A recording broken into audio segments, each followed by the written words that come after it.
service. Receiving signal with a test for the public warning and alarm for transmitters in the Florida listening area originating from Ruskin, Florida.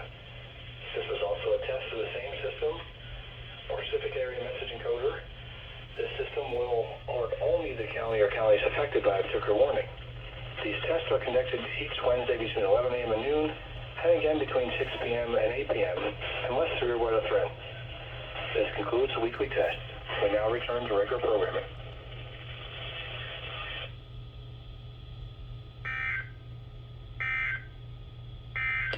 Synopsis. High pressure will